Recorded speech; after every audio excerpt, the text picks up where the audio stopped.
You've got your 40, then it goes to a 12 and a 9. There's two types of polishing tools as well here. So we've got a nickel bonded diamond, and then we've also got a rubber bonded diamond. The nickel's a bit more harder, so you scratch more, so it's more of a roughing tool. Gets all the machining lines out of the part. Harry, your first time on camera with MTDCNC. It's good to see some fresh blood at Whitehouse Machine Tools. Yeah, thank you. Bit nerve-wracking. Well, what is your role actually before we get into this part? So I'm the applications engineer, primarily for the Biglia machines, also the spinner as well. Mostly lathes is my sort of background. And did you, well, in fact, show this part to the camera, because this is what you've been heavily involved in here, and I think it's a terrific application. What is it? Explain what this is. Yeah, so it's a femoral cap. It's designed. It's based off a medical industry part that we wanted to showcase here at the SECO event. Yeah, and of course this event is all about the medical sector, but it's a part that I wouldn't necessarily associate with this machine, or certainly the completion of it, but you're doing it in one hit, aren't you? Yeah, so we're doing it all in one. We're doing from the turning, the milling, all the way down to the polishing as well, using the tool. Okay, well if we get the camera into the machine, we'll be able to see that this is obviously it's a twin turret, it's a B465T2Y2, so you've got two Y-axis on this machine, two turrets, and so tell us, what is the main spindle then doing here for this application? So the main spindle's pinch turning on the first stop, on the sub spindle, along with the bottom turret.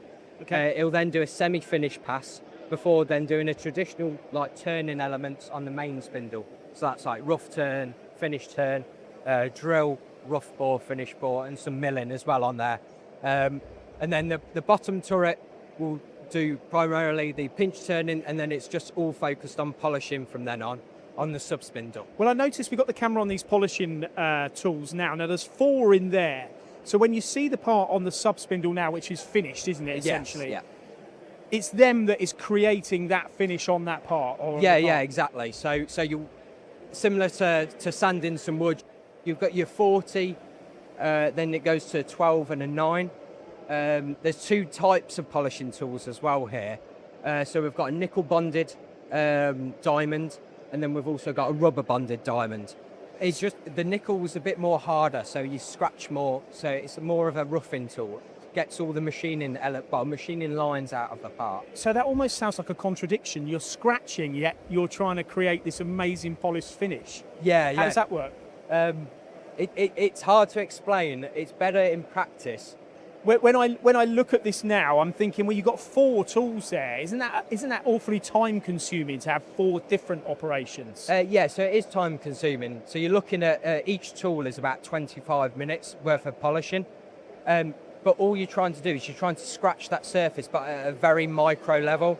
The surface finish that we're getting on the component is roughly about 3 nanometers of surface finish, whereas on the turning you're looking at 0.3 RA. So we're looking at really, really minute scratches, like not even micron scratch. So even though we're doing using all of these tools, is it not a slower method of producing one of these parts than what would normally be done traditionally?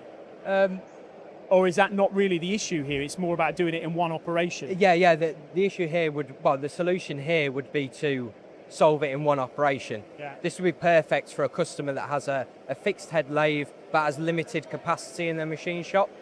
So you're doing all your polishing, all your turning, all your milling on one part.